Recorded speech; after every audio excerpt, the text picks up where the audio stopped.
जल्दी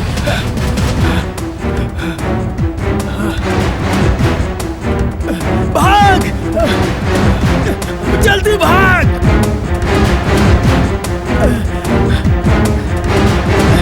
भाग जल्दी, अबे भाग।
तू एजा। अरे लेकिन ये तो वर्मा चाचा के घर है ना? हाँ उन्हीं के घर है, वो हमार बाबूजी हमें। अच्छा ठीक बा। हे पैर पीछे ले। काहे? पहली दफे घरे आए लोग, दाहिना पैर आगे बढ़ावा ना।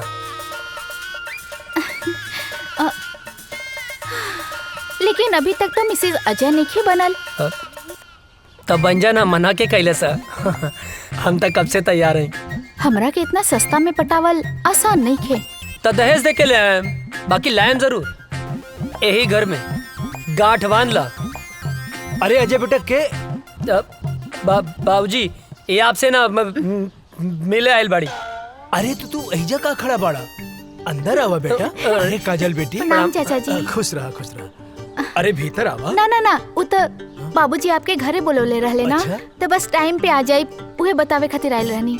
हाँ ठीक बा, आ जाए भब। चल तनी, प्रणाम। खुश रहा। अरे रुका बेटी। हाँ अरे बुड़बक्के बाड़े का। हाँ बाबूजी। का कहले? अरे ना बाबूजी। हाँ हाँ ठीक बा, जाओ काजल के घरे छोड़ के आवा जाओ। हाँ। चला। डरते तो हम अपने बाप से हैं। बाप ने परमिशन दे दिया तो क्या कहना। बैठा। चला। ये बच्चा मतीन कहाँ बैठल बाड़ू? जवान हो गई लू, जवान मतीन बैठा ना। ठीक से तो बैठल बानी। जवान हो गई लू, फीलिंग नहीं किया आवत का। ए तार ढेर ना होता का? लेके चले के बता, लेके चला ना तो हम जाता नहीं। ए देवता रिसिया मत यार, बैठा। हमार मतलब है कि ऐसे बैठा कि हमरो मजा आवे और गियर भी बदल जाए। ठीक बा, चला। Thank you.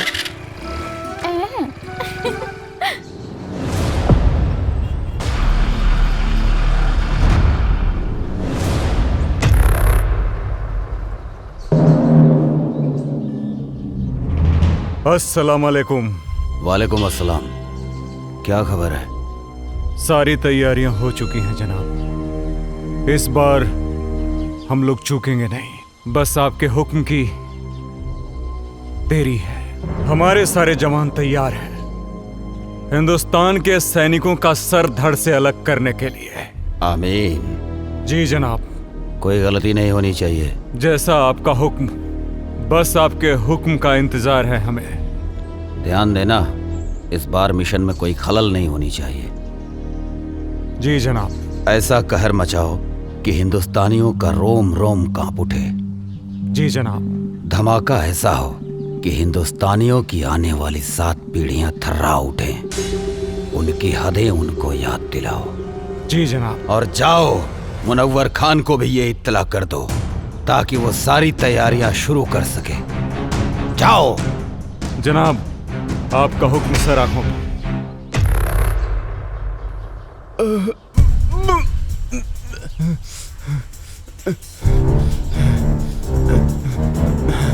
सलाम जनाब। इसको हमने इतना मारा लेकिन इसने फिर भी अपनी जुबान नहीं खोली। जनाब, हम तब से इसे बहुत बेरहमी से मार रहे हैं लेकिन फिर भी ये कुछ बताने को तैयार नहीं है। अबे सुन पाकिस्तानी पिल्ले, मेरी उम्र से क्या अंदाजा लगा रहा है बे? हमारे देश के नौजवानों में इतनी गर्मी है कि तेरे जैसे पाकिस्तानी झेल नहीं पाएंगे। अब तो तेरी गर्मी निकालनी ही पड़ेगी मुझे। बहुत फड़फड़ा रहा है साले। सुन, मैं इसकी गर्दन काट रहा हूं और तू इसका वीडियो बना और हिंदुस्तान में भेज ताकि हिंदुस्तान में कोई भी मर्द पैदा होने से सैकड़ों बार सोचे। इस वक्त की सबसे बड़ी खबर, आतंकवादियों ने हिंदुस्तानी सैनिकों और उनके ठिकानों पर हमला करना शुरू कर दिया है। उन्होंने भारतीय सैनिक का सर कलम कर जय हिंद सर। जय हिंद सर, एक बैड न्यूज है। क्या है बैड न्यूज? सर, अभी भी इंटेलिजेंस से खबर मिली है कि आतंकियों ने हमारे ठिकानों पर हमला करना शुरू कर दिया है। अच्छा, तुम लोग थोड़े होशियार रहो। वहाँ पे हम अपने और सैनिकों को लगा देते हैं। उन देशद्रोहियों को उनकी औकात दिखा देते हैं। It's order. ओके सर।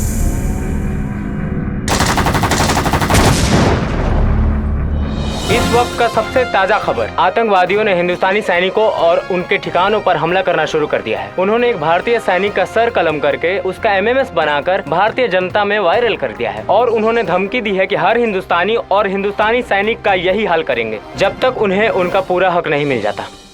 सेना प्रमुख ने आर्मी को पूरी तरह अलर्ट रहने का आदेश दिया है। इस हमले का जिम्मेदार आतंकी संगठन प्रमुख अजहर पठान माना जाता है। अजहर पठान आतंकियों का मुख्य कमांडर है। जी हाँ दोस्तों, ये वही अजहर पठान है जिसका आज तक किसी ने चेहरा नहीं देखा है। देश दुनिया की सारी ताकतों ने इसे पकड़ने का पूरा जोर लगा दिया है लेकिन आज तक वो किसी के हाथ नहीं आया है। हाथ आने की बात तो दूर, किसी ने आज तक उसका चेहरा तक नहीं देखा है। सिर्फ लोगों में उसके नाम का खौफ है। अजहर पठान, अजहर पठान। अब देखते हैं हिंदुस्तानी सैनिक उनकी बुरी नजरों पर कैसे पानी फेरते हैं। आप बने रहिए हमारे साथ देश दुनिया की सारी खबरों के साथ।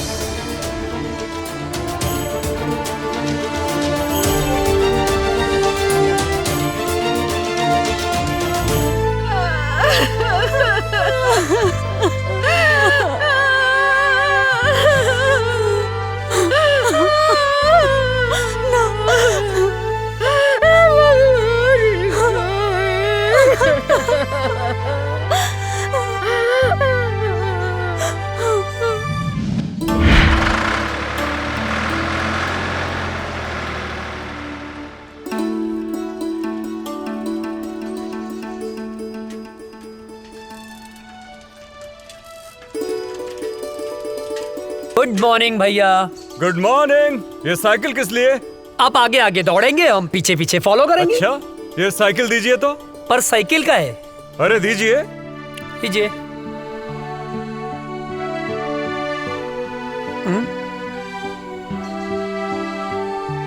चश्मा दीजिए जरा। चश्मा पर काहे? अरे दीजिए। बुढ़ौती में जवानी सुझिला। कैसे लग रहे हैं हम? एक नंबर भैया। अरे अरे, बैठना नहीं है, फॉलो मी। ये भैया का ऑर्डर नहीं है, फौज का ऑर्डर है। भैया का ऑर्डर नहीं है, फौज का ऑर्डर है, बैठना नहीं है। अरे फौजी आप हैं, दौड़े हम का है। फॉलो मी, जल्दी करो वरना सजा डबल हो जाएगी। भैया गलत बात हो।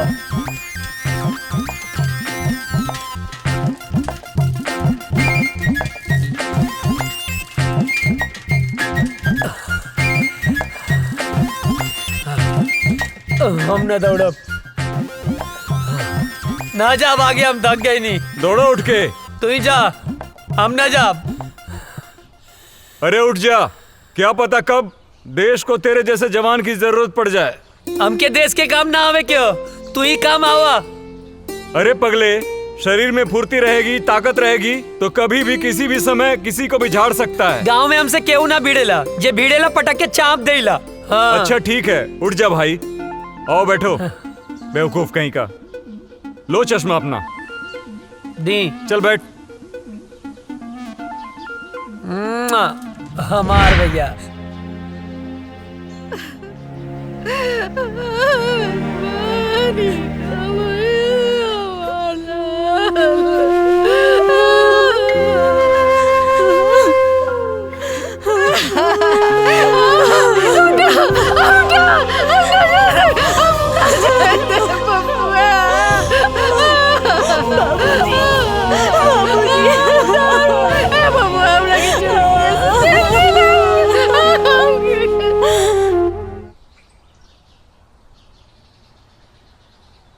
चाचा जी, ओ चाचा, का भेल चाचा, काहे रोवत बड़ा? पापा की याद आवत बा का? हमहू रोवत रहनी, लेकिन दादाजी मना कैलन। कहले हाँ कि पापा देश के दुश्मन से लड़े गए बाड़े। लेकिन चाचा, गांव वाले कहले हाँ कि पापा लौट के कबो ना आई हैं। का ई बात सच है? ना मुन्ना, पापा जरूर आई हैं, जरूर आई हैं। चल बेटा। हे भगवान, हमरा पीछे काहे उठा लेला? हमरा पीछे का खेले रही?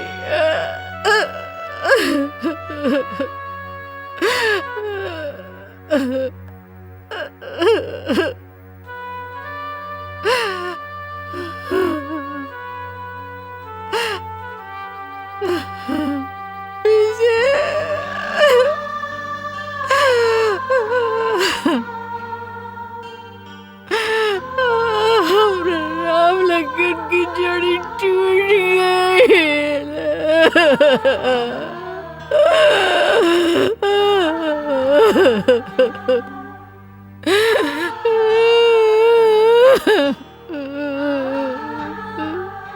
बेतरी नींद ना आवत रहे, तारा गोद में सो जाए। ये सब का हो गेल बबुआ, ये सब का हो गेल?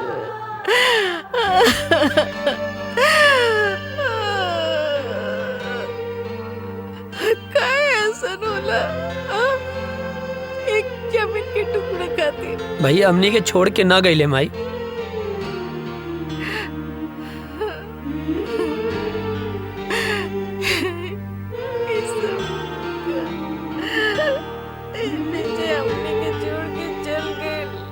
ना, ना माई, भैया हमनी के छोड़ के ना गईले, वो तो हमनी के दिल में बाड़े।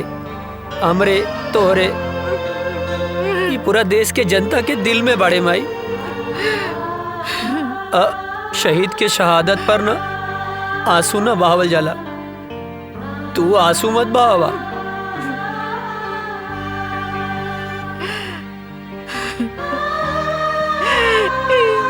सब काहे होला? काहे होला? जमीन के चंद टुकड़ों खाती एक दूसरे को जान लेलस। काहे? पता ना। एक माई के कोख उगाड़ देलस, हमर राम लगन की जोड़ी तोड़ देलस। पता ना माई, पता ना पड़ोसी मुल्क के हमनी के देश से कौन नाराजगी बा, पता ना। बबुआ, तू हमरा के छोड़ के कहीं मत जाइए, हमरा के छोड़ के। नहीं हम मर जाएंगे बबुआ। ना जाए माई, हमरा के छोड़ के ना जाए, चाहिए कभी ना जाए,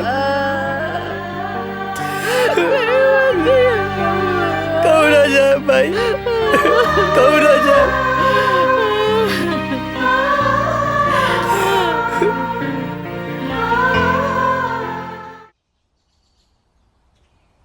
केहू बा चिट्ठी आयल हो, केहू बा चिट्ठी आयल हो।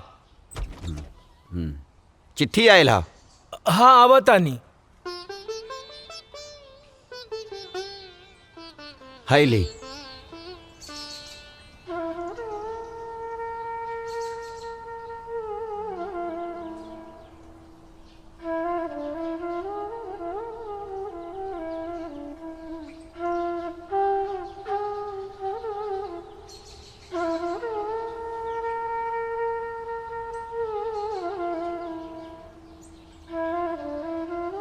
ना ना, चूल्हा भाड़ में गई सरकारी नौकरी। हाँ? एक बेटा तो शहीद हो गई, दूसरा बेटा के हम शहीद ना होके के देव। सरकार अपन नौकरी अपन पास रखी, कह देता नहीं। हाँ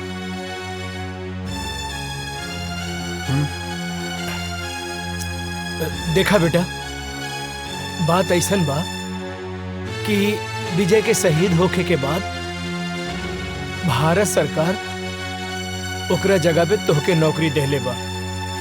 मगर हम नहीं के चाहत। हाँ, विजय शहीद हो गई, ओकर नौकरी अजय के मिलल। अगर अजय शहीद हो जाई तो हम का करब? बोली।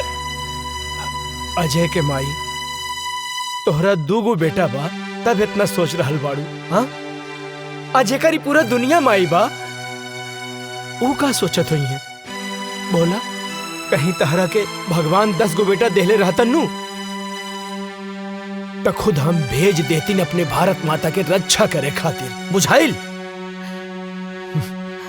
बात करा ताड़ू। माई बैठा। अरे बैठ। ए माई, बाबूजी ठीक कहा तारे। हमार मतलब है तू ठीक बोला तारो। तू केकर माई हवे बोल। बोले के पड़ी केकर माई है? तब बताओ ना केकर माई हवे। तोर माई है। आई धरती माई केकर माई हवे? हमरे नु ह। बाबूजी गलत कहाँ बोले? तोहरे रक्षा के जिम्मेदारी केकर है बाबूजी? तोहर। धरती माई के रक्षा के जिम्मेदारी केकर है? अरे तोहरे नु बा। माई, मरब जी अब सब विधना के हाथ में है। और दुश्मन के लगे ऐसा कोनो गोली ना कि तेरा बेटा के सीना के पार कर जाओ। बिल्कुल। हाँ बिल्कुल ठीक। सोच मत, मार के आए मर के ना आए का बाबू? हाँ बिल्कुल ठीक। अब भूख लागल है, खाना देना। दे दा। देता नहीं। चलना।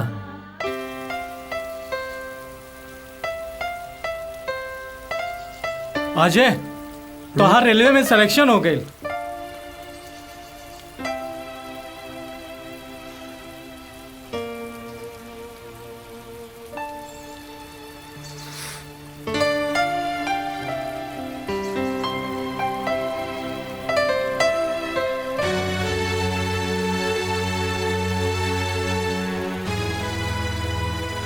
अब एकर कोनो मतलब ना।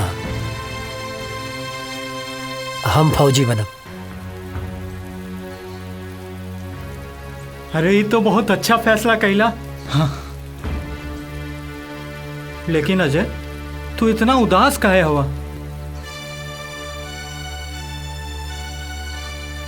तोरा के विजय भैया के याद आवता ना? हाँ यार, बहुत याद आवता। अब ये उदासी के बोझा तू कब तक ढोईबा? देखा, जौन होके रहल तौन तो हो गए। शायद भगवान के यह मंजूर रहल। चाचा चाची, भौजी, भतीजा के समझावा, उनकर हिम्मत बना।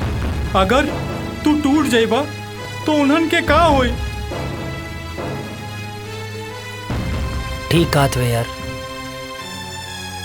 और वो काजल दिन रात तोरे याद में तड़पत बिया। तू तो फोन उठावे लेना। वो हमके श्याम के फोन करेली बेर बेर।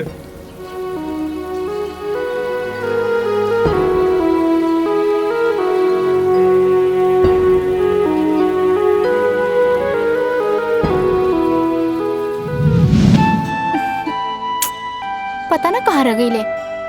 आवे दे बतावा तनी।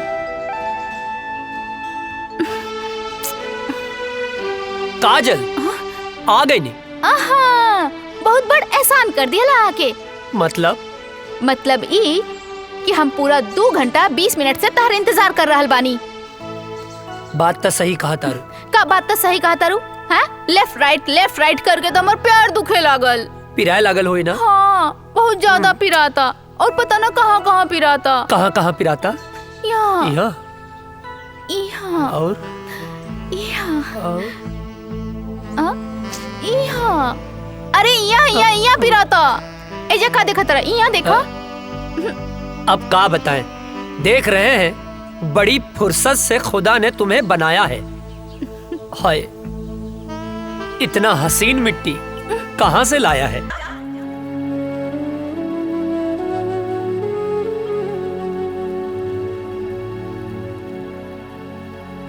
अजय,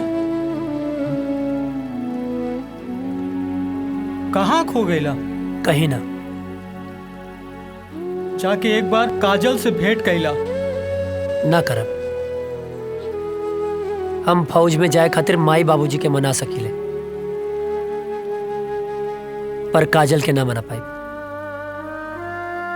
कहीं काजल के प्यार हमार कमजोरी ना बन जाए।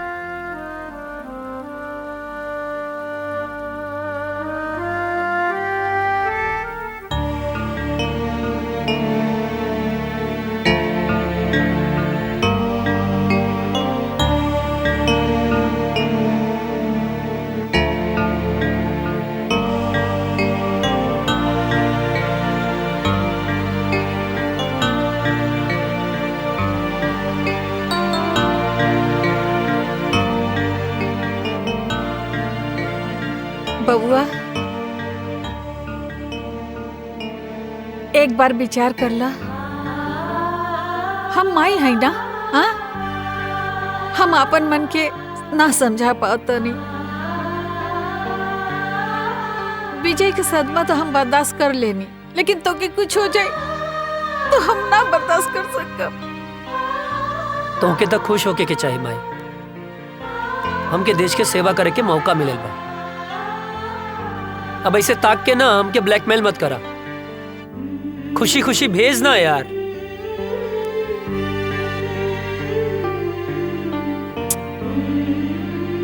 ठीक बा, तू जो भगवान तो रक्षा करी और हमारा आशीर्वाद हमेशा तोहर साथ रही। तोरा रक्षा करी, तोहर ढाल बन के खड़ा हो जाए। माई, हमके कुछ ना हो। तो के कुछ हो जाए तो मर जाए। अरे हमके कुछ ना होई बाबा, यकीन करा। और जैसे तू माई बाड़ू वैसे धरती माई भी तो माई बाड़ी ना। हाँ, अब एकदम कुछ ना होई माई, हमके कुछ ना होई। चला आवा हम बताई थे।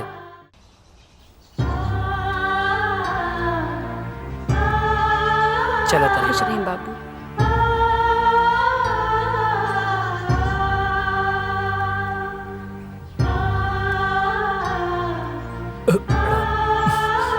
खुश रहा बेटवा और भारत माता के सेवा करा।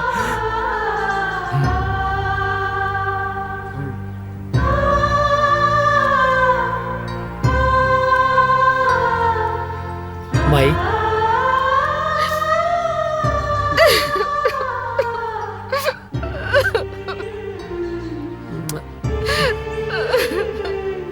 चला था। चला जल्दी लेट होता।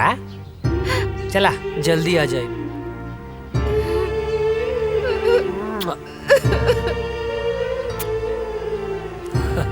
चला श्याम चला। चाचू जय हिंद। जय हिंद।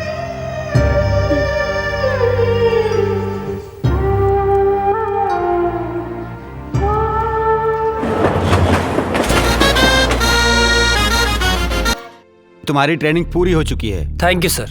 और तुम्हारी पोस्टिंग भी वहीं की जा रही है जहां तुम्हारे भाई शहीद विजय वर्मा पोस्ट थे और आखिरी बार आतंकियों से लोहा लेते हुए शहीद हुए। अब तुम्हें देश की रक्षा के साथ साथ अपने भाई का भी बदला लेना है। Thank you sir, it's my pleasure sir. और मुझे पूरा यकीन है कि तुम भी पूरी जाबाजी और दिलेरी के साथ माँ भारती के दुश्मनों को उनकी औकात बताओगे सर। और हाँ, ड्यूटी ज्वाइन करने से पहले छुट्टी दी जाती है। जाओ अपनी फैमिली के साथ एंजॉय करो। Thank you sir, thank you so much सर। सर जय हिंद। प्रणाम बाबूजी। खुश रहा का हाल बा बेटा? बाबूजी ट्रेनिंग पूरा हो गई। तो बहुत बढ़िया बात। और खुशी के बात ही बा कि कुछ दिन खातिर हम घरे आवत तानी। अरे ये तो बहुत ही खुशी की बात बा। माई कहाँ बाड़ी? कहीं गई बाड़ी। बाबूजी बोला ना। ना रह दा, आके बताएं। ठीक। जी बाबूजी प्रणाम। खुश रहा। अरे विजय के माई, विजय के माई। हाँ जी। अरे जल्दी एक लोटा पानी लेके आवा, बहुत बड़ खुशखबरी बा। जी। जल्दी आवा, जल्दी आवा।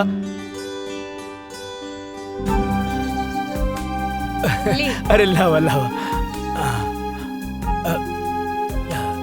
का खुशखबरी बाजी? अरे रुका भाई,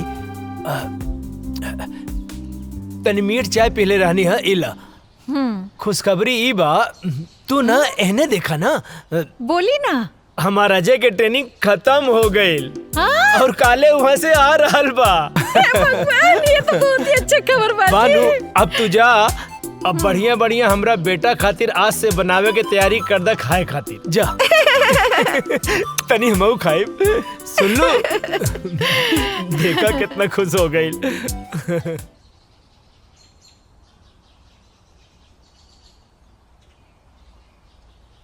माई माई। अरे हे भगवान।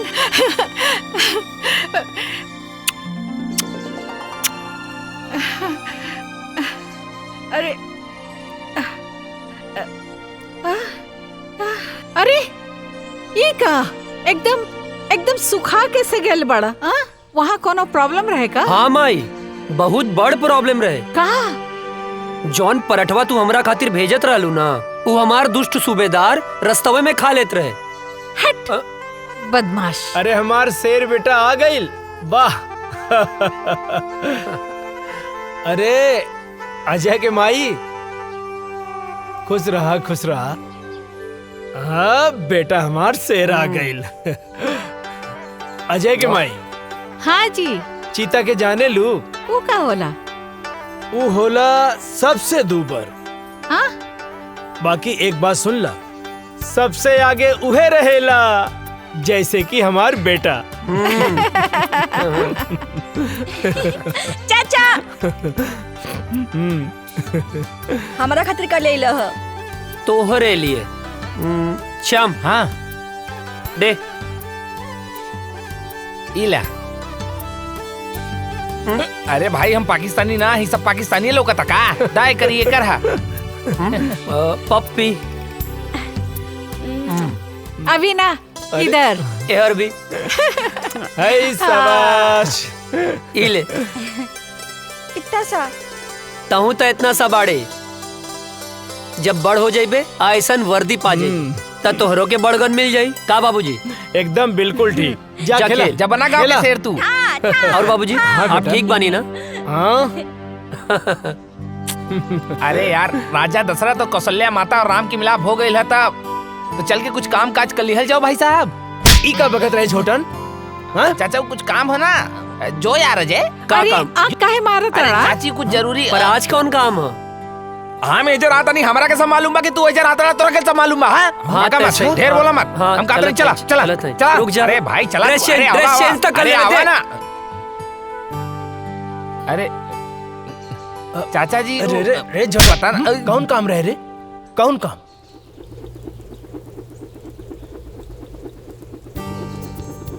अरे ई ससुरवा सुतल बा, काम बन जाई। यस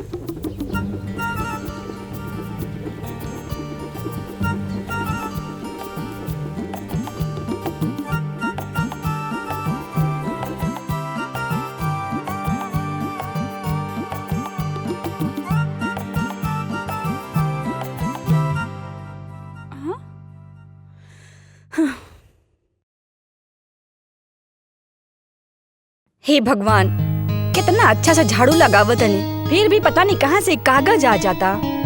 हवा भी तो ना चलता।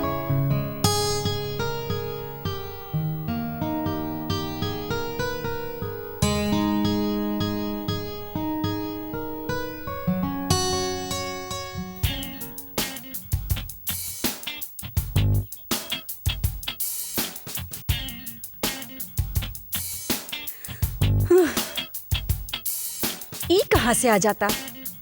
ई कुल तो साफ कर दिले रहनी अच्छे से।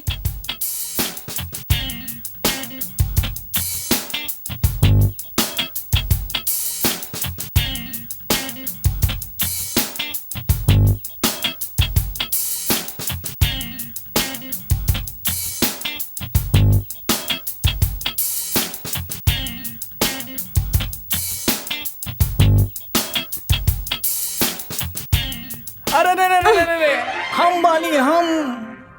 तू काहे हमारे घर में चोर खाने घुस गइल बाड़ा? चोरी से? अरे हम तो सीना जोरी से आयल बानी हो, तो हाल बाबूजी से हाथ मांगे आयल बानी।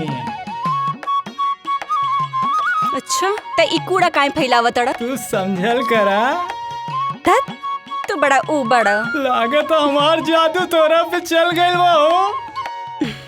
जब ऐसे पीछे पड़बर राजा, तब जादू चलिए जाई। हमके यही दिन के बहुत दिन से इंतजार रहल।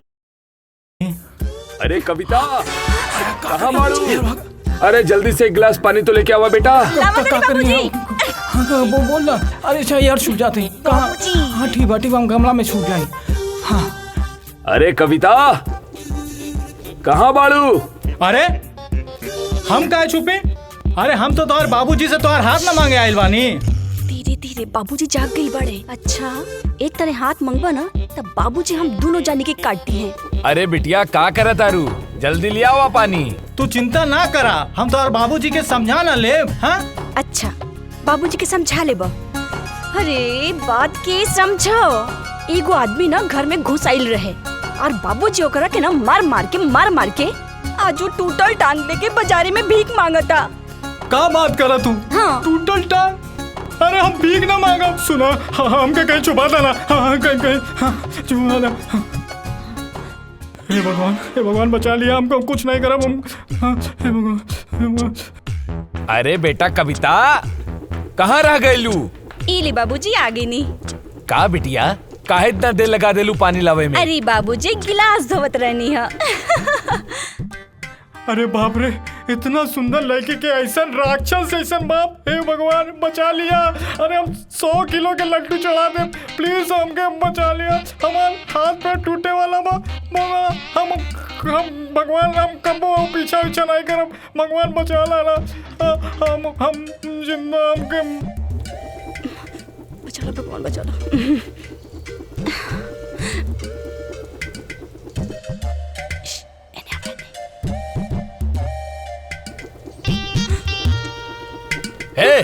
क्या हरे रुक। अरे कहाँ तानी रुक जो। अरे कहाँ भागा था, रुक। अरे कहाँ तानी रुक जो। अरे के बड़ा, अरे कहाँ जाबे भाग के, रुक जो। बाप रे, पकड़ ले रुक जो। कहाँ भाग? अरे तो इतना हिम्मत? हाँ, हमारा घर में घुस गई ले। तो इतना हिम्मत? हमके माफ कर दे। चल तोहरा क्या भाई, हम तो से का करत रही ना। हमके दांते कटलस। हे भगवान, कल्याण की रक्षा करी हो, आपका करी। रुका, कहाँ भाग के जाइबा तू? रुक जो, हम तोरा के छोड़म ना। कहाँ भाग के जेबे? रुक, बताओ तानी।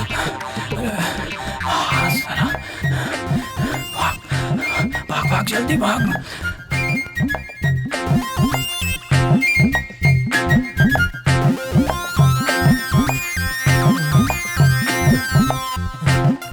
लगता भाग गए।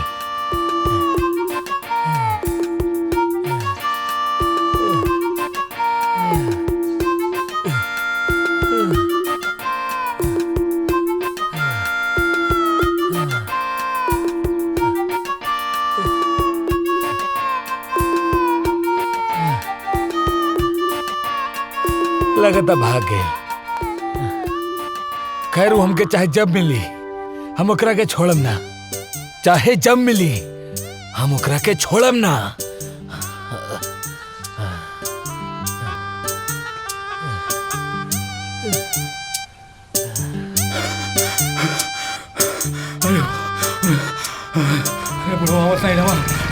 अरे रुक बे, कहाँ थे बे तुम? तुम्हारे चक्कर में हम सारा गांव घूम लिए बे। अरे राम, कहानी बाद में बताए, पहले घर चलो। पहले बताओ कहाँ थे बे, नहीं तो चढ़ा देंगे। अरे यार चला ना यार।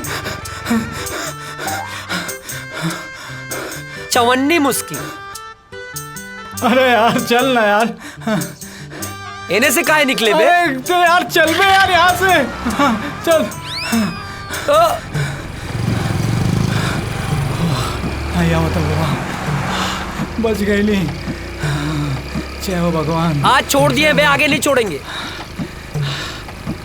पसीना छुड़ा। ओ गोरे गलिया वाली से, तिरछी अखियां वाली से नैना चार हो गइल।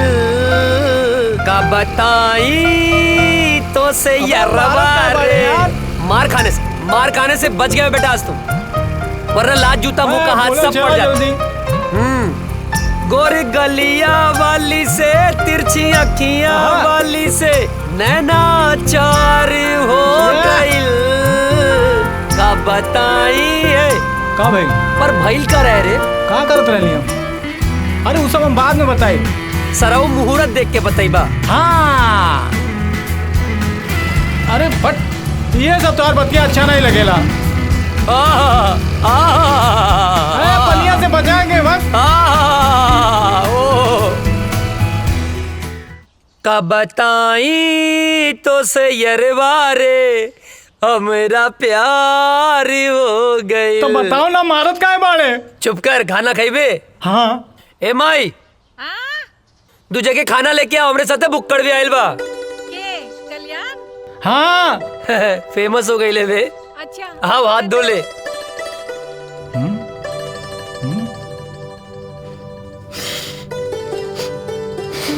ए, हाँ, जाके हाथ धो। अरे हमार हाथ तो साफ बा। साफ बा? सलून के पानी कितना दिन में बदले ले? जबले कीड़ा ना पड़ेला। अबे गंदा हो रहा। जाके हाथ धो। जाता ही। एक बार कुकुर के पूंछ सीधा हो सकेले, बाकी तू ना। इला चाची गोड़ लगातानी। चेत रहा, बैठा। खा।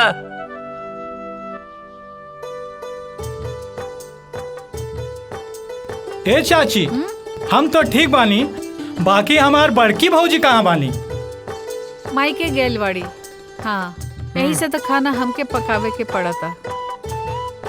तनी अजय के समझावा, हाँ, जल्दी से ब्याह कर ले। हमरो के हाथ पटावे वाली चाहिए ना। वो नैहर गईली, छुटकी बहू आ जाई ता हमार साथे हाथ पटाई ना। हाँ, और नहीं तो का। और वैसे भी बुढ़ापा में काम कहाँ पावेला। ढेर ना होता। नहीं। बहाव के रोक, गति के धीमा कर। हाँ। ओकरा के काहे धमकावा ताड़े? हाँ, हम सब बुझी ले। अरे हमार माई, यार ड्यूटी और ब्यूटी, नौकरी मिलते ही ब्याह कर ले। नौकरी मिलते ब्याह कर ले। हर हर चीज के एगो टाइम होला। अरे तो हम कवन बुढ़ाता नहीं। हाँ कहाँ बुढ़ा था मैं। आई चुप कर। माँ आज ये तोर बाबूजी से हम बात करता नहीं तोर ब्याह खातिर। माई चुप। खाना खो, हम पानी लेके आवता नहीं। सब तोरे वजह से भइल बा। अरे बढ़िया तो बा। अरे फौजी बनने से पहले फौजी मिल जाए। अरे सराउ जिंदगी गर्द मत करा। अरे तब प्यार से बोल ना। बहाव के रोक, गति के धीमा कर।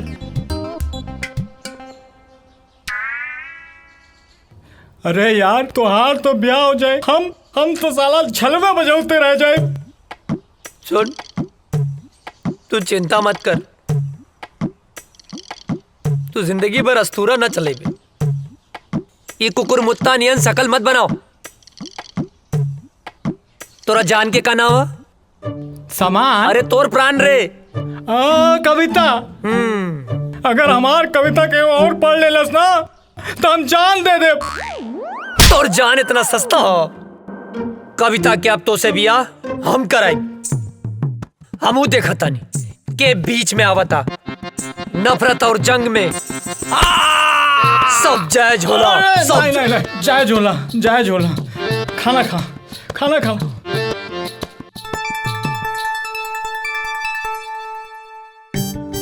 तू चिंता मत करिए। हाँ नहीं करम, हम एकदम चिंता नहीं करम। माई, अरे पानी देना यार। सुना बिटिया, हाँ बाबूजी। हम जाता नहीं कुछ काम से। हाँ। हाँ थोड़ा ध्यान रखिए। हाँ ठीक बा बाबूजी।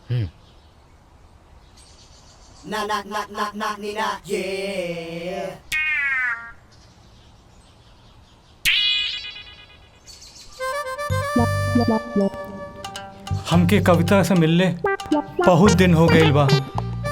आज जाके कविता से मिलब। हाँ बढ़िया मौका बा, जाता नहीं।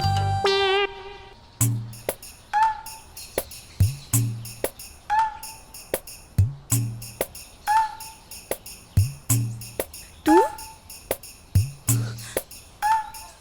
इतना दिन बाद?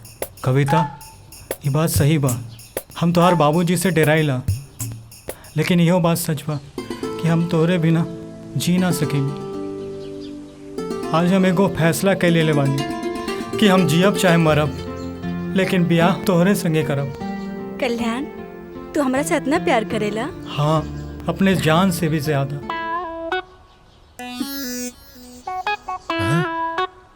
तोहरा के जान ही देवे के पड़ी।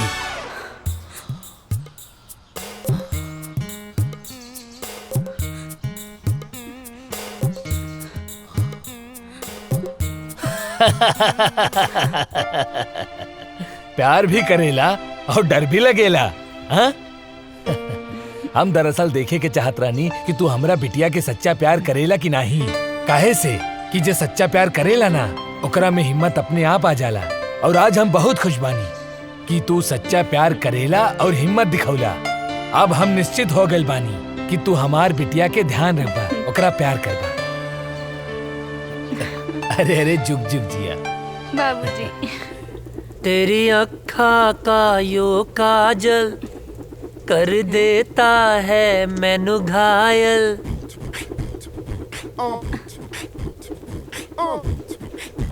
कहा रे हेने आओ। छोटा पटाखा बड़ा धमाका। हाँ? भाग यहाँ से भाग। अरे बबुआ, जेकरा खातिर इतना फीट फाट होत बड़ा ना, तारा बाबूजी ओकरा बाबूजी से मिलके बात पक्का करे खातिर गइल बाड़े। हाँ? सच्ची माई? हम जाना तानी तोहार जान कहाँ अटकल बा। अरे अजय के माई, अजय के रिश्ता पक्का हो गई। हाँ, अब सुना तू एक बात कान खोल के सुन ला। दिग्विजय सिंह फौजी के बेटा के बियाह हट तनी घर के बढ़िया से एकदम जगमगा दिया। हाँ, ताकि लोग आए देखें देखते रह जाए। ठीक ना? हाँ ना बेटा? हाँ बाबू। हाँ, ठीक बा। Thank you Mai. Thank you बाबूजी।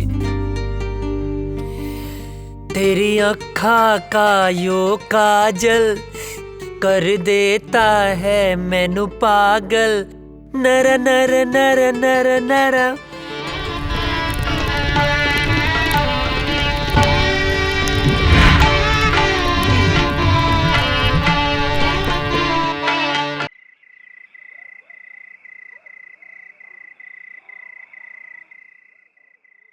अजय, अजय,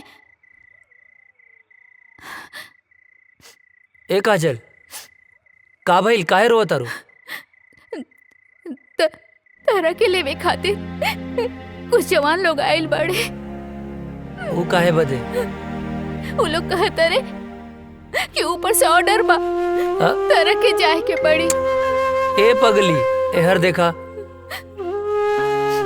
अरे तय में इतना रोवे के कौन बात बा? ऑर्डरे नु आइल ह। हम फौजी हैं, जब जब ऑर्डर आई हमके देश के रक्षा खातिर जाए के पड़ी। आई तो हमार फर्ज है। तो हम का है? का हमरा खातिर तार कोनो फर्ज नहीं खे? देखा काजल, देश से अपन तुलना मत करा। एक जवान के लिए पहला फर्ज होकर यह रहेला कि वो पहले अपने देश की रक्षा करे। तू हमार प्राण हो, तुहार हर सांस हमरे सांस में बसेला। एहर देखा, हमार ताकत बना, कमजोरी मत बना। बनबू ना? हंसा, जाके हमार वर्दी ले आवा।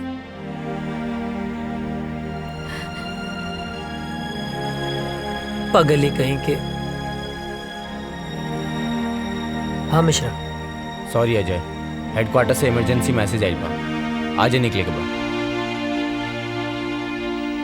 ठीक है। का ठीक बा? हाँ, का ठीक बा? आज ही तोर ब्याह भइल और आज ही ले जाए खातिर आ गेले, हम ना जाए देब। माई बात के समझल कर, इमरजेंसी मैसेज है। ना ना, हम ऐसा ना होके देब। अरे हमरा कटला से भी ना कटी। बाबूजी समझावा माई के, आज हिंदुस्तान के तरह बेटा के जरूरत बा। समझाई ना बाबूजी? का समझाई? अजय के माई, जेकर बेटा फौज में होला ओकर माई बाप के करेजा पे पत्थर रखे के पड़ेला। हंस के विदा करा बेटा के, हंस के घर वापस आई।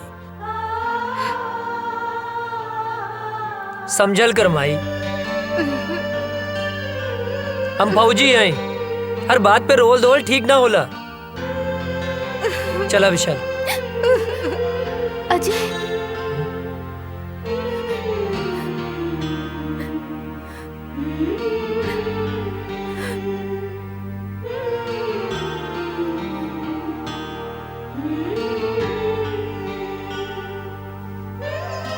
जल्दी आए।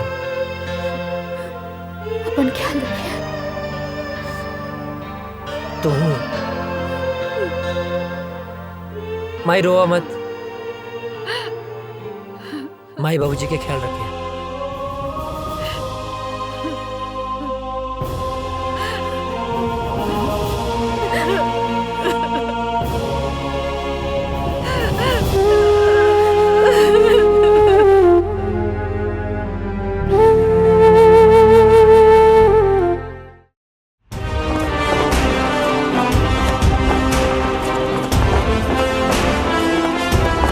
गांव का सफर कैसा रहा अजय? बहुत अच्छा सर। माँ और बाबूजी सब ठीक हैं? एकदम बढ़िया सर। चलो ठीक है, साइन करो और आज से ड्यूटी ज्वाइन सर।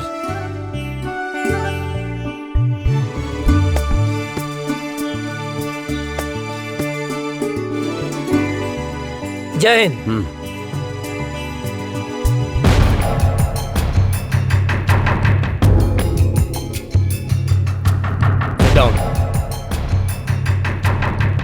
सर, अचानक इमरजेंसी मीटिंग बुलाने का मकसद? अभी अभी गुप्त सूत्रों से पता चला है कि ये पाकिस्तानी आतंकवादी हमारे देश के खिलाफ साजिश कर रहे हैं। सर, वो घुस चुके हैं तो पकड़े भी जाएंगे सर। और वो एक बड़े प्लान के साथ गुजरात, राजस्थान और कश्मीर के भीड़ भाड़ वाले इलाके में बमबारी करने वाले हैं। बहुत जल्द वो लोग उस प्लान को अंजाम देने वाले हैं। वो किसी भी हद तक जा सकते हैं। जी। और आश्चर्य की बात यह है कि हमारे देश के ही कुछ लोग उनकी हेल्प कर रहे हैं। हमें चौकन्ना रहना होगा। वो हमारे देश के किसी भी कोने में हमला कर सकते हैं, तो हमें उन्हें किसी भी प्रकार से रोकना होगा। अजय सर, तुम पूरी तरह से अभी अलर्ट हो जाओ। सर। राम सिंह, तुम ऐसा करो, सीमा से सटे जंगल के इलाके में बटालियन के लिए सारी व्यवस्था उपलब्ध कराओ। जय हिंद सर।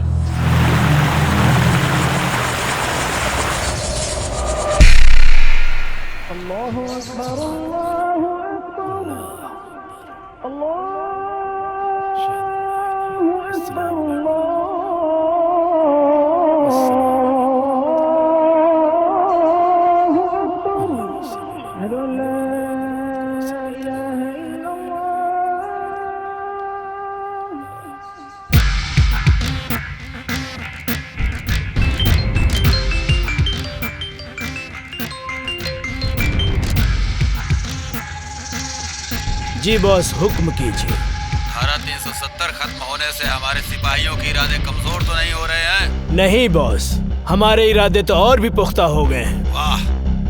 कश्मीर हमारा था, हमारा है, हमारा ही रहेगा। इंशाअल्लाह। इंशाअल्लाह। आगाज तो उन्होंने किया था, खत्म हम करेंगे। बहुत खूब, आमीन।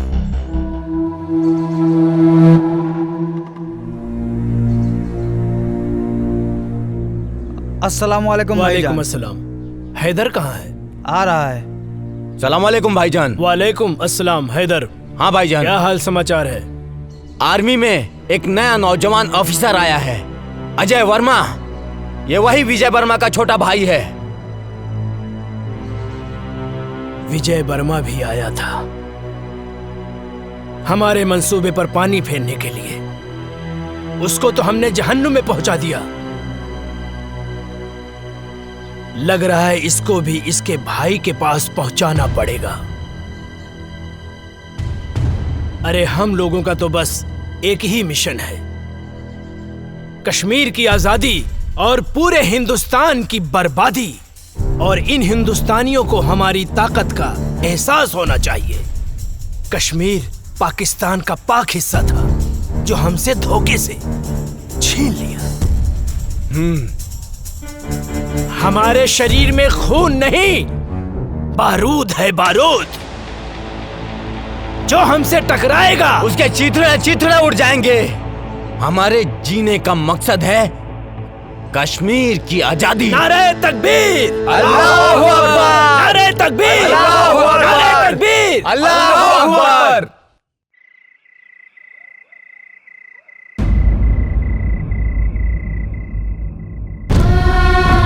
हे भगवान, हमारे सुहाग जहां भी होगे सही सलामत होगे।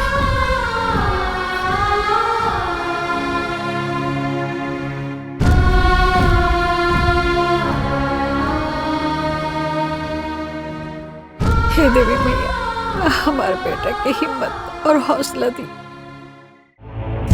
दुश्मनों के इरादे और मजबूत होते जा रहे हैं और अभी पता चला है पाकिस्तान के कुछ आतंकवादी हमारे देश में घुसने की कोशिश कर रहे हैं। हमारी सुरक्षा एजेंसियों द्वारा पता चला है कि कल परसों तक वो हमारी सीमा के अंदर होंगे। उनकी प्लानिंग हमारे यहां बम ब्लास्ट करने की है। 5 जन जो लोग हमारी सीमा में जंगल के रास्ते घुसने वाले हैं, वो हमारे देश के किसी भी कोने में बम ब्लास्ट कर सकते हैं। उनके इरादे और उनकी हिम्मत तो देखो।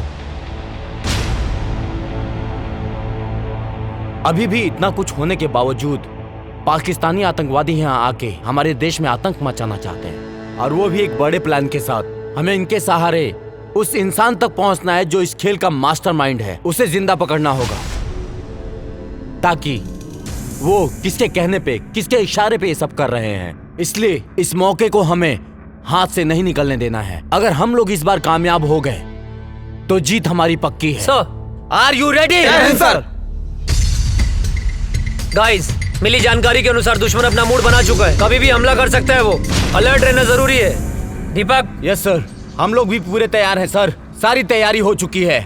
दुश्मन बाल भी बाका नहीं कर सकता सर। गुड। गांव की मिट्टी के खुशबू के छोड़ के अलबनी यहाँ दुश्मन के धूल चटावे। रिलैक्स, आओ बैठ। तोरे गांव के बाद से गांव की याद आ गई।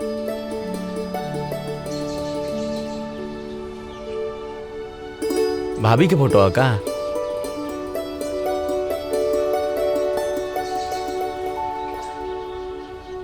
हमरे सुकून के फोटो।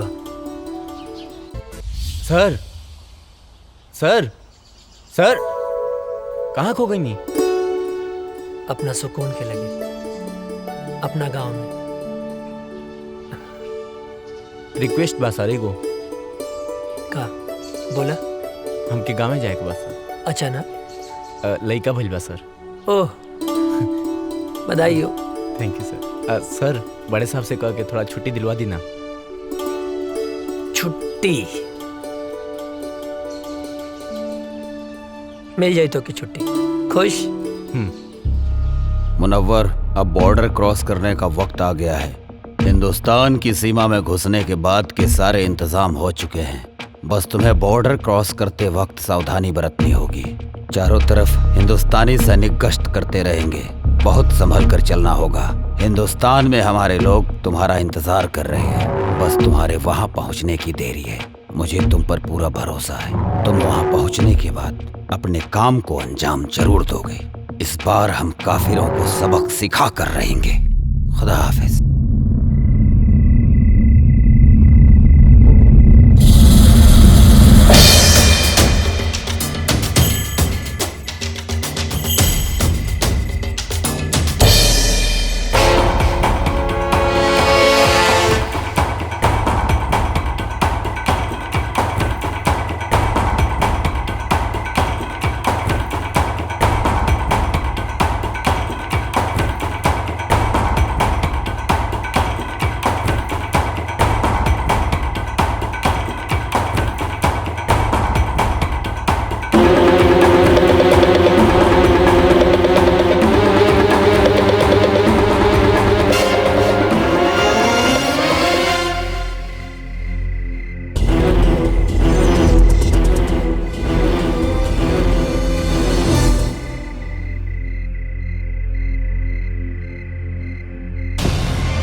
चलो आओ, आ जाओ।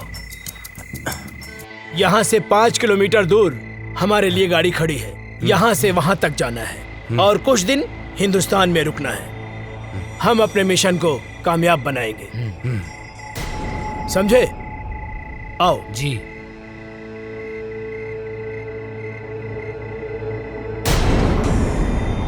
इस तरफ से आ जाओ।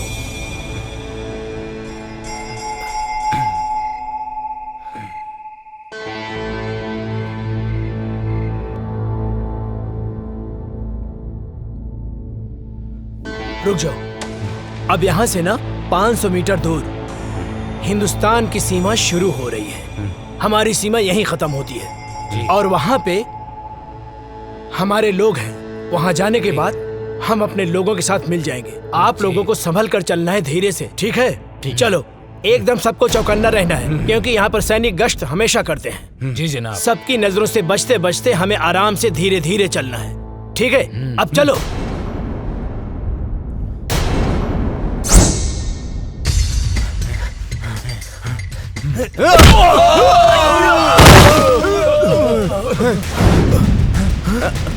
कहाँ गया? किधर गया? किधर गया? कौन है? कहाँ गया? किधर गया? चलो। जी जनाब।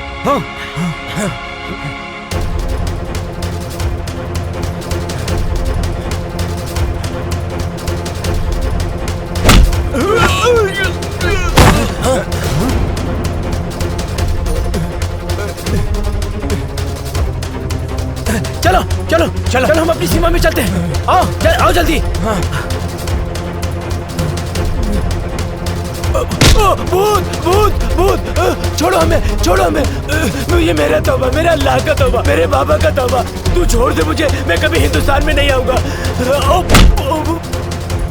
अरे फौजी,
हिंदुस्तान जिंदाबाद बोल। जिंदाबाद।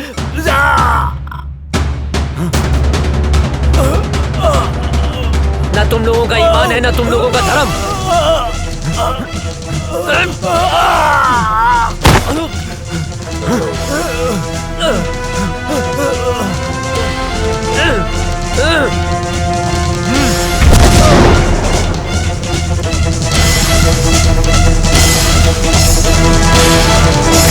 अभी अभी खबर सामने आई है कि आतंकवादियों और हिंदुस्तानी सैनिकों का आमना सामना हुआ है, जिसकी वजह से कुख्यात आतंकवादी मुनव्वर खान हिंदुस्तान की गिरफ्त में आ चुका है। जी दोस्तों, हिंदुस्तानी सैनिक पहले से अलर्ट थी और जैसे ही कुख्यात आतंकवादी मुनव्वर खान हिंदुस्तान के सीमा में प्रवेश किया, वैसे ही बहादुर सैनिक अजय वर्मा ने अपनी जान की बाजी लगाकर उनका मुकाबला किया, जिस वजह से खूंखार आतंकवादी मुनव्वर खान पकड़ा गया। दुख की बात यह है कि उस मुठभेड़ के बाद से ही अजय वर्मा का पता नहीं चल पा रहा है।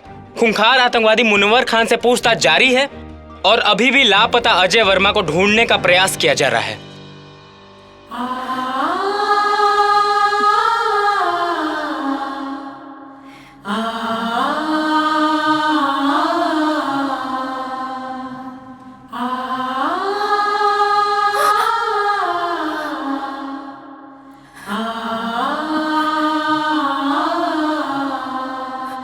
हे भगवान, हम सुहाग की रक्षा करिए। एक दिल दहला देने वाली खबर सामने आई है, अजय वर्मा शहीद हो चुके हैं। जी हाँ, सेना प्रमुख के द्वारा बयान जारी किया गया है कि मुनव्वर खान के साथ मुठभेड़ में ब्लास्ट हुआ था, जिसके बाद से ही अजय वर्मा का कोई पता नहीं चल पा रहा है। ब्लास्ट की जगह से कुछ सामान बरामद हुए हैं, जो सामान अजय वर्मा का बताया जा रहा है। इसी से अनुमान लगाया जा रहा है कि अजय वर्मा शहीद हो चुके हैं। इससे पहले आतंकवादियों के द्वारा मुठभेड़ में अजय वर्मा के बड़े भाई भी शहीद हो चुके थे। अजय वर्मा को ढूंढने की बहुत कोशिश की गई, लेकिन कुछ पता नहीं चल पा रहा है। ब्लास्ट वाली जगह से अजय वर्मा के कुछ सामान मिले हैं, जिससे ये अनुमान लगाया जा रहा है कि अजय वर्मा शहीद हो चुके हैं। आप लोगों को एक जानकारी और दे दूं, कुछ ही दिन पहले आतंकवादियों के द्वारा हुए हमले में अजय वर्मा के बड़े भाई शहीद हो चुके थे। अब अजय वर्मा की इस खबर से पूरा देश शोक में डूबा हुआ है। सोचिए, अजय वर्मा के माँ बाप के दिल पे क्या बीत रहा होगा, जिनके दोनों जवान बेटे देश की रक्षा करते करते शहीद हो चुके हैं। अभी कुछ ही दिन पहले अजय वर्मा की शादी हुई थी। उनकी नई नवेली दुल्हन, जिसके हाथ से मेहंदी के रंग भी नहीं छूटे थे, बेचारी विधवा हो गई। जरा सोचिए, उस शहीद के विधवा के दिल पर क्या बीत रहा होगा। शोक प्रकट करते हुए सेना प्रमुख ने वीर शहीद अजय वर्मा को श्रद्धांजलि दी और उन्होंने बताया कि अजय वर्मा के इस शहादत को पूरा देश नमन करता है। और सेना प्रमुख ने यह भी बताया है कि मुनव्वर खान के पकड़े जाने पर आतंकवादियों के सारे मंसूबों पर पानी फिर गया है। अभी मुनव्वर खान से पूछताछ जारी है। पूछताछ में बहुत ही अहम सुराग मिलने की आशंका है। आप लोग बने रहिए हमारे साथ देश दुनिया की नई खबरों के लिए। तब तक के लिए जय हिंद। आतंकवादियों ने भारत पर फिर हमला किया जो काफी तादाद में थे। आतंकवादियों ने फिर से हमला किया, कई जवान शहीद हो गए, लेकिन आर्मियों ने आतंकी सरदार मनोहर खान को अपने गिरफ्त में ले लिया है। लेकिन दुख की खबर ये है कि अभी तक अजय वर्मा की कोई खबर नहीं मिली। बम के धमाके को देखते हुए ये अंदाजा लगाया जा रहा है कि देश के लिए लड़ते लड़ते वो शहीद हो गए। दिग्विजय भैया के बड़ लड़का पहले ही शहीद हो गए रहल। अजय ही रहल परिवार के आधार, वो शहीद हो गई। अब उनके परिवार पे का बीती। दिग्विजय भैया के दिल पे पहाड़ टूट गई। मिल गई शांति, मिल गई शांति ना। हम पहले मना करत रहनी कि हमरा बेटवा के ना भेजी, मगर हमार केहू बात मानी तब ना।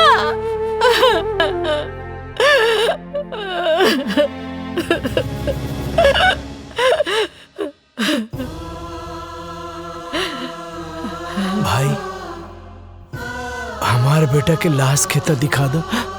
बाबूजी, विस्फोट इतना जोर से फैल रहा है ना, अजय के कुछ भी पता ना चलल।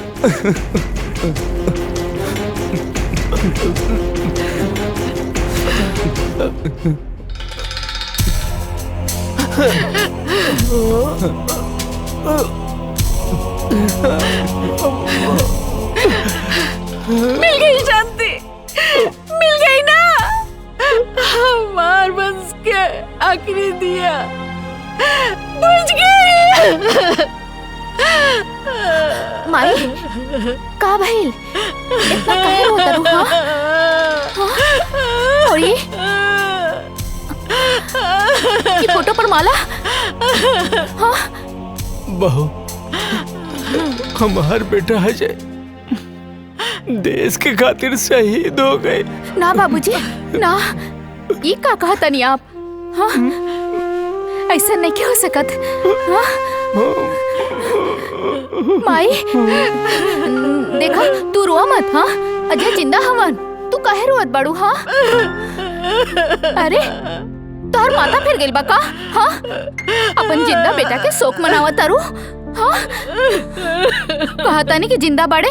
हाँ देखा, हमारा अजय के धड़कन सिर्फ हम महसूस कर सकता नहीं। हाँ हमरा के इनका धड़कन महसूस हो रहा बा। नहीं मान सकत अजय जिंदा हुवन। बहुत हिम्मत बता हरामी, लेकिन अब हमार दोस्त अजय जिंदा नहीं खन, शहीद हो गए बाड़े। शर्म नहीं आवत? हाँ एगो फौजी होके एगो जिंदा फौजी के शहीद बोला तारा? शहीद हो गई? हाँ ना, वो शहीद नहीं हो सकत।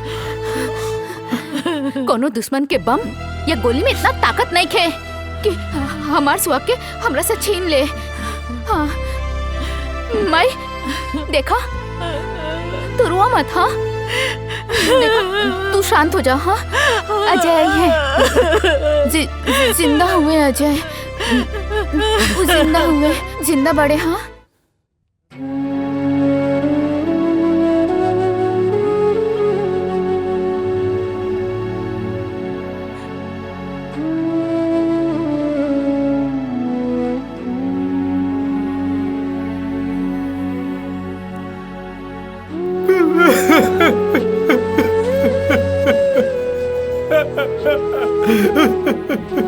अजय भैया आतंकवादी हमला में शहीद हो गए। कल्याण मत रो, काहे कि ये भगवान की मंजूर रहे। भगवान इतना निर्दय कैसे हो सकेले?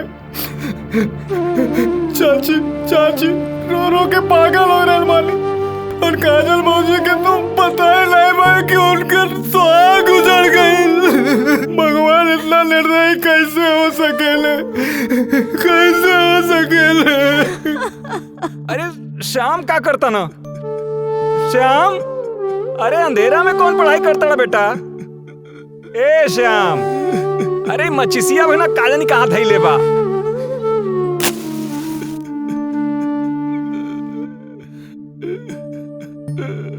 अरे इत रोता श्याम, का भइल बेटा? काहे रोत रहा बेटा? का भइल? का भइल का? वो अजय बोलत रहे कि आतंकवादी हम तोहरा के ना छोड़ब, तो ओकरा के ना छोड़े के चाहत रहे ना, तो हमके काहे जोड़ के चल गइल? हम तो ओकर यार रहनी ना। गद्दार थोड़ो है जो हमके छोड़ के चल गइल। बेटा तू ठीक कह रहल बाड़ा बेटा। बेटा मत रो बेटा, हम तुम्हारे साथ बानी बेटा, हम तुम्हारे साथ बानी बेटा, मत रो बेटा, चुप रह बेटा, शांत हो जा।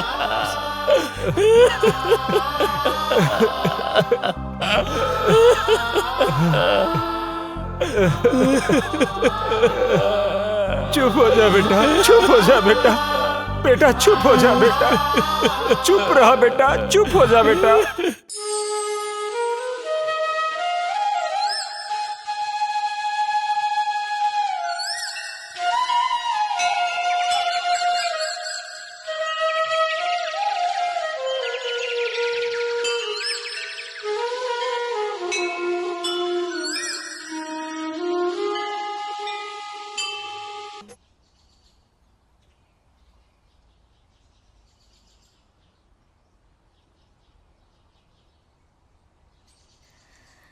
बहू, ई तू का कर रहल बाड़ू बहू? अरे अजय अभी दुनिया में नहीं के, भगवान के उहे मर्जी रहे। अजय नईखन मरल बाबूजी, हमरा के पूरा विश्वास बा वो जहाँ भी हुई है हमारी मांग के सिंदूर उनका के खींच के ले आई। अजय के भाई तू ही समझावा बहू के। बेटी माजी, हमरा के विश्वास बा वो जिंदा हुए। हाँ बेटी, सब ठीक हो जाएगी, भगवान पे भरोसा रखा, सब ठीक हो जाएगी। रउआ बिल्कुल ठीक कहा तानी।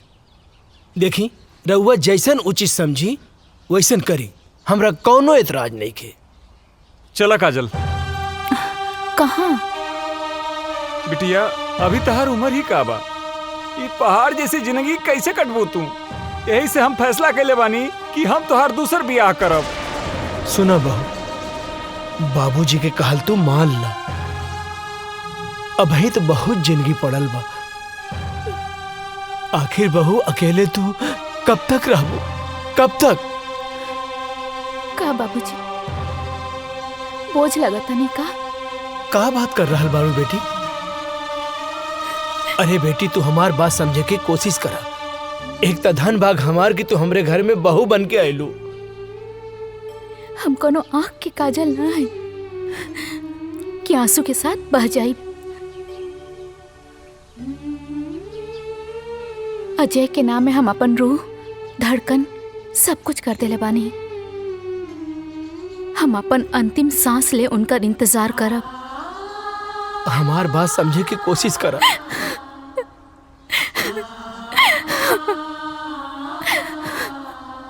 मुनव्वर खान, सच सच बता, बता कौन है तेरा बॉस और कहां कहां तुम लोग की प्लानिंग है ब्लास्ट करने की? तू ऐसे नहीं बताएगा। लगता है तुम्हें हिंदुस्तानी आर्मी का पावर दिखाना पड़ेगा। मुनव्वर खान, तू हिंदुस्तानी फौज के कब्जे में है। आज हिंदुस्तानी फौज तेरे साथ क्या सलूक करेगी तू सोच भी नहीं सकता है। बता सच सच, बोल तेरा बॉस कौन है? बोल बोल बोल।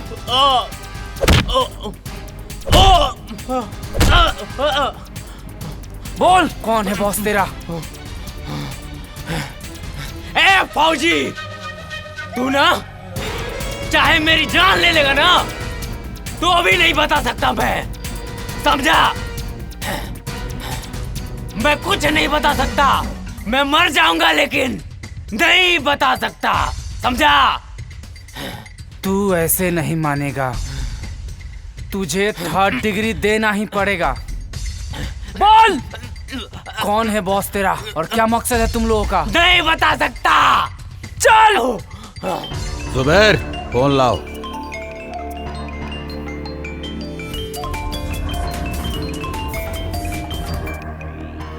अजहर।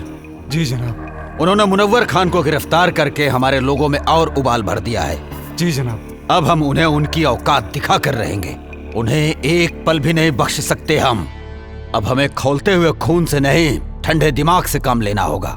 अजय वर्मा और उसका भाई हमारे ही किए हुए हमले में शहीद हुए थे। जी जनाब। दोनों भाई हिंदुस्तान और हिंदुस्तानी मीडिया के लिए हीरो हैं। अब हमें लोगों के इस इमोशन को अपना हथियार बनाकर मुनव्वर खान को छुड़ाना पड़ेगा।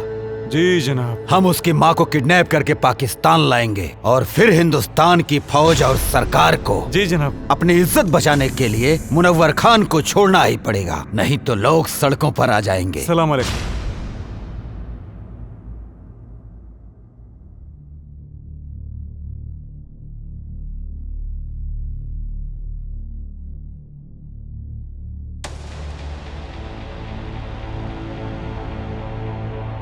हे देवी मैया, हमार कलेजा के टुकड़े के काहे छीन ले लू?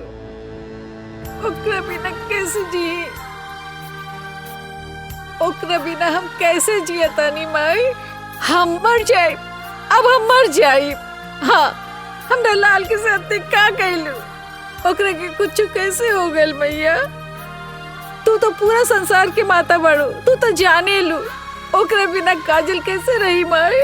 हमरा परिवार के पुकार तू सुन सकेलू ना माई? हाँ, तू तो जाने लू ओकरे बिना हम ना रह सकब। ओकरे के कुछ कैसे हो गइल?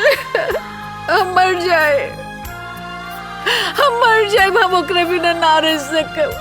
हमार बच्चे के लौटा दी माई। तू तो माई बड़ू, हमो माई है। हमार दिल के टुकड़े के लौटा दी।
ये कौन जगह? पाकिस्तान है।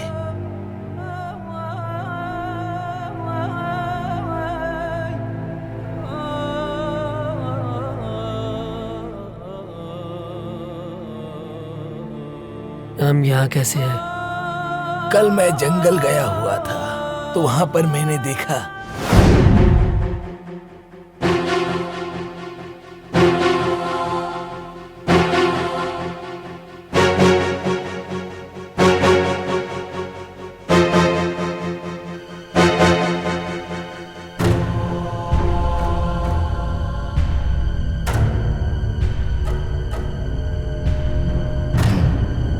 ये कौन है?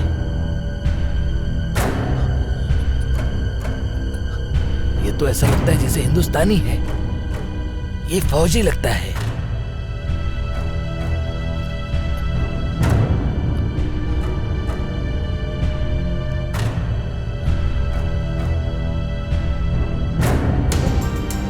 इसे हमें बचाना होगा। अगर किसी ने देख लिया तो प्रॉब्लम हो जाएगी। वैसे भी हिंदुस्तान पाकिस्तान एक ही तो था। कुछ लोगों ने इसको बांट दिया। या अल्लाह। 6 महीना बाद भी हमके होश आ गए। अबले हम जिंदा हैं। जरूर कोनो खास मकसद है। हमरे वतन के साथ साथ हमार माई और काजल भी हमारे इंतजार करत हुई हैं। हमके जल्द से जल्द अपने वतन लौटे के पड़ी।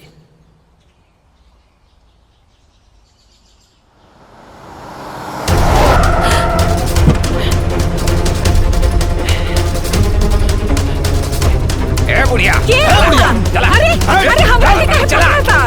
अरे छोड़ा। हम का कहनी? हमरा ले जाता रहा। अरे कहां है? चल गाड़ी में चल। अरे छोड़ा, हम बोला था छोड़ा। ठीक नहीं क्या होई? छोड़ दो हमरा के। अरे हम बोला था कि हमरा के छोड़ दो। चुपचाप बैठ। ए गाड़ी के करा। अरे छोड़ा हमरा के। हमरा क्या के हो? अरे बुढ़िया बता रहे बुढ़िया छोड़ा अरे चुप कर। बेहोश कर। अरे चुप कर।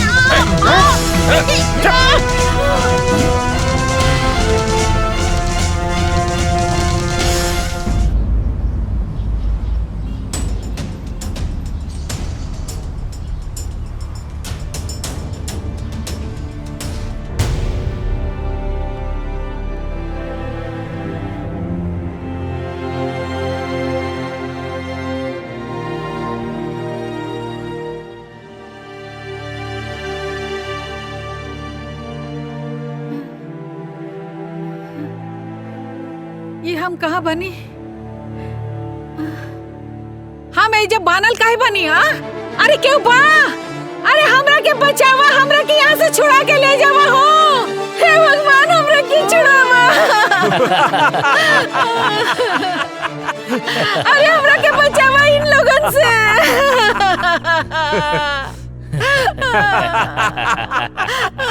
क्या रे क्या बड़ा तू लोग? काहे के हमरा के यहाँ ले आल बड़ा? का कहने वाली तोरी के? चुप बुढ़िया। बताता हूँ कि तुझे क्यों लाया हूँ यहाँ।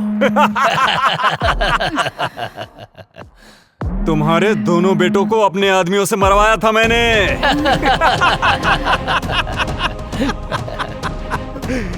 सुन, तुझे मैं किस लिए लाया हूँ वो मैं तुझे बताता हूँ। तुम्हारे हिंदुस्तान के आर्मी ने हमारी टीम के कमांडर मुनव्वर खान को गिरफ्तार करके अपने हिंदुस्तान के जेल में बंद कर रखा है, जिसकी वजह से सारा प्लान हमारा फेल हो रखा है।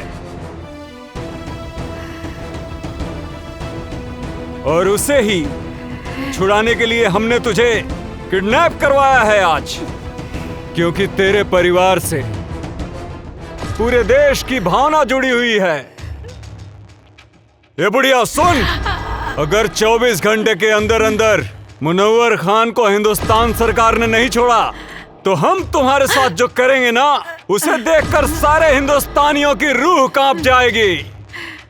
और अभी 24 घंटे होने में कुछ ही समय बाकी है।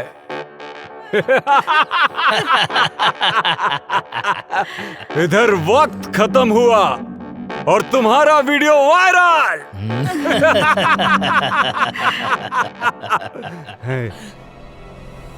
और उधर सरकार के खिलाफ जनता का विरोध।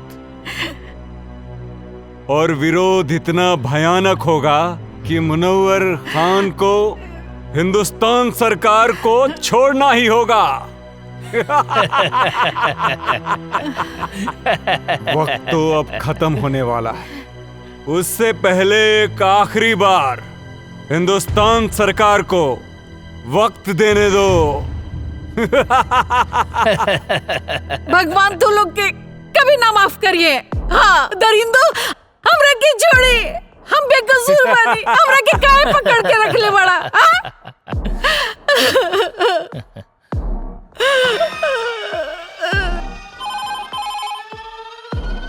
हेलो, कौन? कैप्टन, क्या हुआ? कब छोड़ रहे हो मुनव्वर खान को? वक्त का ख्याल करो। तुम्हारे पास अब सिर्फ 30 मिनट बचे हुए हैं। और सुन, अगर इन 30 मिनट में तूने हमें कोई सूचना नहीं दी तो तू सोच भी नहीं सकता है कि अजय वर्मा की मां के साथ क्या क्या हो सकता है। बकवास बंद करो।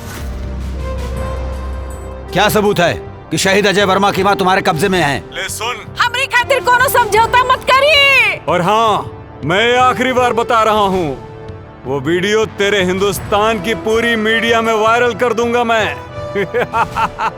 ठीक है, हमें गृह मंत्री जी से बात करनी होगी। मत छोड़िए मुनव्वर खान के। चुप बुढ़िया, बहुत चपड़ चपड़ करती है। जय हिंद सर। सर, आतंकियों ने मुनव्वर खान को छुड़ाने के लिए शहीद अजय वर्मा की मां को किडनैप कर लिया है। जल्दी एक्शन लेना पड़ेगा सर। जब तक मैं न कहूं कोई कदम मत उठाना। ओके सर। इस मसले का हल सोच समझ के करना पड़ेगा। और हाँ, इसकी जानकारी लीक नहीं होनी चाहिए। मेरे अगले कॉल आने तक का इंतजार करो। ओके सर। जय हिंद सर। हेलो अजहर, क्या खबर है? जी हुजूर। हिंदुस्तानी फौज कब रिहा कर रही है मुनव्वर को? जनाब, अभी कोई खबर नहीं आई है मुनव्वर खान को छूटने की। फिक्र मत करो, खबर जरूर आएगी, क्योंकि वो बुढ़िया हमारे कब्जे में है। इस बुढ़िया को हम लोगों ने बांध के रखा है। अगर मुनव्वर खान को नहीं छोड़ा तो हम लोग आगे की कार्रवाई शुरू करेंगे। बहुत खूब, सारे सिपाहियों को चौकन्ना रखो, बस हम भी वहाँ पहुँच ही रहे। हमें आपका इंतजार है।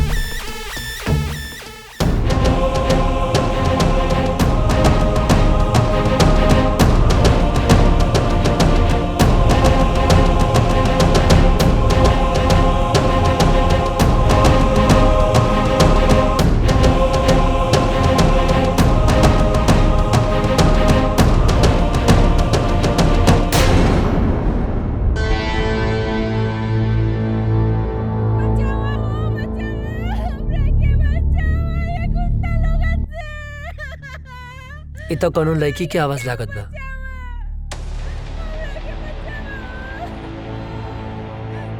ना, हमें चक्कर में ना पड़ सकीला, न तो लोग के पता चल जाए कि हम इंडियन हैं।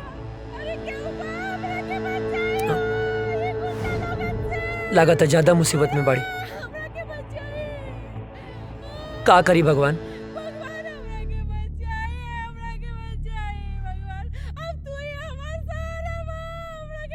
केहू के भी बहन बेटी हो सकेले, ओकर रक्षा करब हमार फर्ज है, हमार फर्ज है। हमरा मदद करे, हमरा के बचाए। इतना माई बाड़ी, हमरा के बांध के रखल बा, हमरा के बचाए।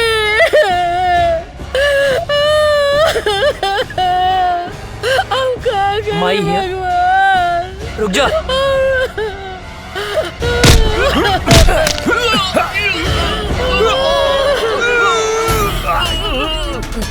अजय! अजय! बाबा जिंदा बना! हे भगवान! लाग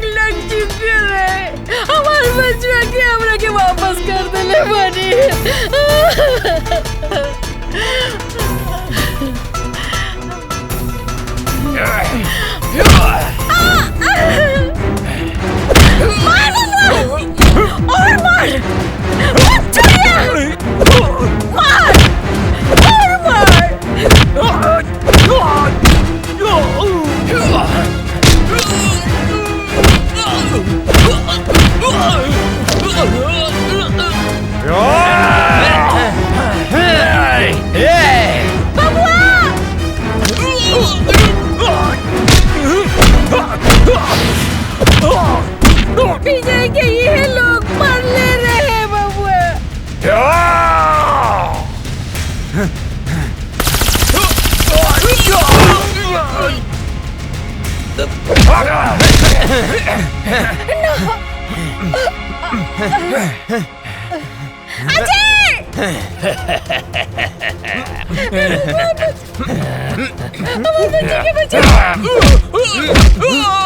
छोड़िए, हम एक फौजी के माई हाई। मार बेटा, इन्हीं के छोड़िए मत।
बिना वजह छेड़ते नहीं, और कोई हमें छेड़े तो उसे छोड़ते नहीं। फाड़ दे कलेजा दुश्मन के घर में, हिंदुस्तानी उसे कहते हैं।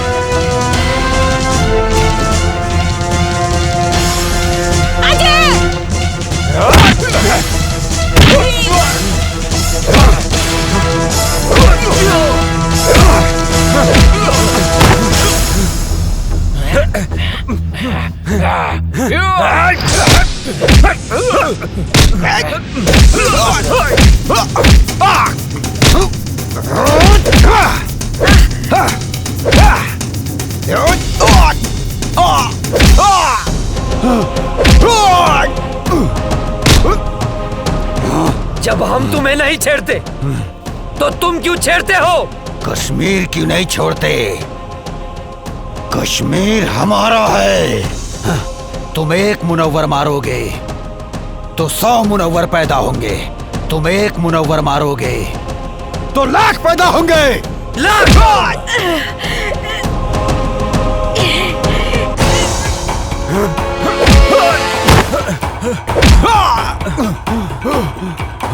भेजे में शांति से बात घुसती नहीं है क्या? काफिर, तेरा भाई भी आया था यहाँ।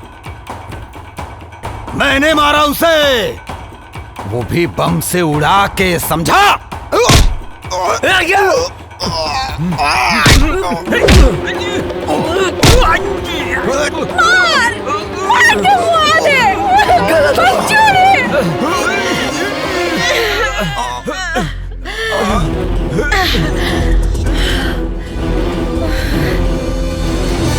तुझे क्या लगा मेरे भाई को मार के सांस बंद कर दूंगा तेरी, जान ले लूंगा तेरी, तेरे इसी पाकिस्तान में मार डालूंगा तुझे। हिंदुस्तानी हूँ मैं, अजय! हिंदुस्तानी हूँ मैं। हिंदुस्तानी अजय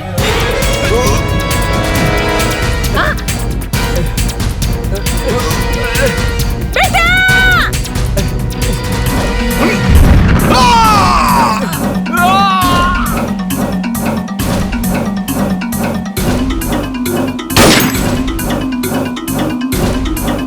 माई ए माई माई ए माई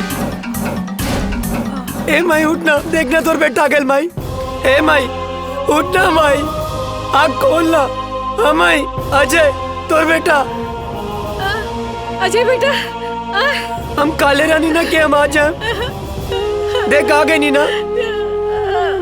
कहाँ रहला माई के छोड़ के इतना दिन? गलती हो गई माई, गलती हो गई। जाना था ना, तोहर बाबूजी, काजल बिटिया, तोहर भाभी, तोहर भतीजिया चिंटू, यहाँ तक कि पूरा गांव हमार बबुआ के हमारा अजय के इंतजार करत रही। बेटा तू हमने के छोड़ के कहाँ गई? कहीं न जाए माई।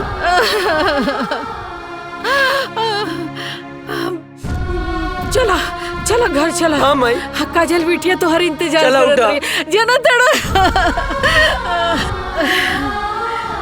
मेरा भारत महान। जय हिंद, जय भारत।